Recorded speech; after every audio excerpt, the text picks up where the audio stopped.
Hi friends, welcome back to Shruti kitchen. ಇವತ್ತಿನ recipe chicken roll. ಇದನ್ನು ಮಾಡೋದಕ್ಕೆ ಬಟರು, ಚೀಸು ಹಾಗೆ ಬೋನ್ಲೆಸ್ ಚಿಕನ್ನು ಇದನ್ನು ಬೇಯಿಸಿಟ್ಕೊಂಡಿದ್ದೀನಿ ನಾನು. ಸ್ವಲ್ಪ ಕೋಸು, ಒಂದು ಕ್ಯಾಪ್ಸಿಕಮ್ಮು, 2 ಈರುಳ್ಳಿ ಇದನ್ನೆಲ್ಲ ತೆಳುವಾಗಿ ಉದ್ದುದಕ್ಕೆ ಕಟ್ ಮಾಡಿಟ್ಕೊಂಡಿದ್ದೀನಿ. ಇವಾಗ ಒಂದು ಪ್ಯಾನ್ನ ಬಿಸಿಗಿಟ್ಕೊಳ್ಳಿ. ಅದಕ್ಕೆ ಒಂದು ಅರ್ಧ ಸ್ಪೂನಷ್ಟು ಬಟರ್ ಹಾಕಿ ಬಟರು ಮೆಲ್ಟ್ ಮಾಡ್ಕೋಬೇಕು. ಬಟರೆಲ್ಲ ಮೆಲ್ಟ್ ಆದಮೇಲೆ ಅದಕ್ಕೆ ಕಟ್ ಮಾಡಿರೋಂಥ ಕ್ಯಾಪ್ಸಿಕಮ್ ಹಾಕಿ ಸ್ವಲ್ಪ ಫ್ರೈ ಮಾಡ್ಕೊಳ್ಳಿ. ಕ್ಯಾಪ್ಸಿಕಮ್ಮು ಸ್ವಲ್ಪ ಕಲರ್ ಚೇಂಜ್ ಆದರೆ ಸಾಕು, ತುಂಬ ಸಾಫ್ಟ್ ಆಗೋದೇನು ಬೇಡ. ನೆಕ್ಸ್ಟು ಕಟ್ ಮಾಡಿಟ್ಟಿರೋಂಥ ಕೋಸು ಹಾಕಿ ಮಿಕ್ಸ್ ಮಾಡಬೇಕು. ಕೋಸನ್ನು ಸಹ ಸ್ವಲ್ಪ ಫ್ರೈ ಮಾಡ್ಕೊಳ್ಳಿ. ಎಲ್ಲ ಸ್ವಲ್ಪ ಸಾಫ್ಟ್ ಆದರೆ ಸಾಕು, ಜಾಸ್ತಿ ಯಾವುದು ಸಾಫ್ಟಾಗಿ ಫ್ರೈ ಆಗೋದು ಬೇಡ. ಇವಾಗ ಈರುಳ್ಳಿನ ಹಾಕಿ ಮಿಕ್ಸ್ ಮಾಡಬೇಕು. ನೋಡ್ತಿದ್ದೀರಲ್ಲ ಕೋಸು ಈರುಳ್ಳಿ ಎಲ್ಲ ಹೇಗೆ ತೆಳುವಾಗಿ ಉದ್ದುದಕ್ಕೆ ಬಿಡಿಸ್ಕೊಂಡಿದ್ದೀವಿ ಅಂತ, ಇದೇ ಥರನೇ ಇರಬೇಕು.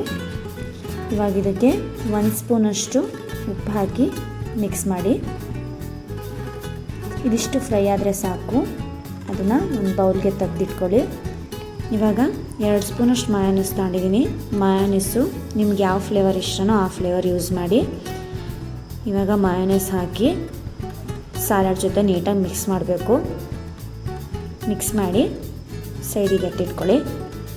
ಇವಾಗ ಅದೇ ಪ್ಯಾನ್ಗೆ ಸ್ವಲ್ಪ ಬಟರ್ ಹಾಕಿ, ಬಟರು ಮೆಲ್ಟ್ ಆದಮೇಲೆ ನಾವು ಬೇಯಿಸಿಟ್ಟಿರೋಂಥ ಚಿಕನ್ನ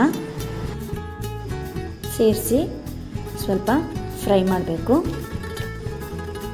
ಹೀಗೆ ಬಟರಲ್ಲಿ ಫ್ರೈ ಮಾಡುವಾಗ 1 ರಿಂದ 1.5 ಸ್ಪೂನಷ್ಟು ಖಾರದ ಪುಡಿ ಹಾಕಿ ಮಿಕ್ಸ್ ಮಾಡಿ. ಖಾರ ಎಲ್ಲ ಕಡೆ ಮಿಕ್ಸ್ ಆಗಬೇಕು. ಇವಾಗ ಸ್ವಲ್ಪ ಬಟರ್ ಹಾಕ್ತಾಯಿದ್ದೀನಿ, ಯಾಕೆಂದರೆ ಚಿಕನ್ ಸ್ವಲ್ಪ ಸಾಫ್ಟಾಗಿರಲಿ ಅಂತ, ಇಲ್ಲಾಂದರೆ ಡ್ರೈ ಥರ ಆದರೆ ಚೆನ್ನಾಗಿರಲ್ಲ ಅಂತ. ರೋಲ್ ಮಾಡೋದಕ್ಕೆ ಪರೋಟ ಬಿಸಿ ಮಾಡ್ಕೋಬೇಕು. ಪರೋಟಾನ 2 ಸೈಡು ಸ್ವಲ್ಪ ಎಣ್ಣೆ ಹಾಕಿ ಅಥವಾ ಬಟರ್ ಹಾಕಿ ಬಿಸಿ ಮಾಡ್ಕೊಳ್ಳಿ. ಇವಾಗ ಪರೋಟ ಬಿಸಿ ಆದಮೇಲೆ ಅದಕ್ಕೆ ರೆಡಿ ಮಾಡಿರೋಂಥ ಸಲಾಡ್ನ ಹಾಕಬೇಕು. ಸಲಾಡ್ ಜೊತೆಗೆ ಚಿಕನ್ ಸಹ ಹಾಕಿ ಇದಕ್ಕೆ ಸ್ವಲ್ಪ ಮೇಲ್ಗಡೆ ಚೀಸ್ನ ಈ ಥರ ಉದುರಿಸ್ಬೇಕು. ಇವಾಗ ಸ್ಟಫ್ ಎಲ್ಲ ಸೇರಿಸಿ ನೀಟಾಗಿ ರೋಲ್ ಮಾಡಬೇಕು.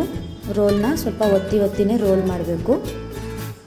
ಈ ಥರ ರೋಲ್ ಎಲ್ಲ ರೆಡಿ ಮಾಡಿಕೊಂಡು ಪ್ಯಾನ್ಗೆ ಸ್ವಲ್ಪ ಬಟರ್ ಹಾಕಿ ರೋಲ್ನ ಸ್ವಲ್ಪ ಕ್ರಿಸ್ಪಿ ಆಗೋಕ್ಕೆ ಬಿಡಬೇಕು. ಇದನ್ನು ಹಾಗೇನೂ ಕೂಡ ಟೇಸ್ಟ್ ಮಾಡ್ಬೋದು, ಬಟ್ ಈ ಥರ ಸ್ವಲ್ಪ ಫ್ರೈ ಮಾಡ್ಕೊಳ್ಳೋದ್ರಿಂದ ಕ್ರಿಸ್ಪಿ ಆಗೋದ್ರಿಂದ ಟೇಸ್ಟ್ ಇನ್ನೂ ಚೆನ್ನಾಗಿರುತ್ತೆ. ಹಾಗೆ ನೀವು ನಿಮ್ಮ ಮನೇಲಿ ಒಂದು ಸತಿ ಟ್ರೈ ಮಾಡಿ. ಮಕ್ಕಳಿಗೆಲ್ಲ ತುಂಬ ಇಷ್ಟ ಆಗೋವಂಥ ರೆಸಿಪಿ. ಒಂದು ಸತಿ ಟ್ರೈ ಮಾಡಿ ನೋಡಿ. ಹೇಗಿತ್ತು ಅಂತ ಕಮೆಂಟಲ್ಲಿ ತಿಳಿಸಿ.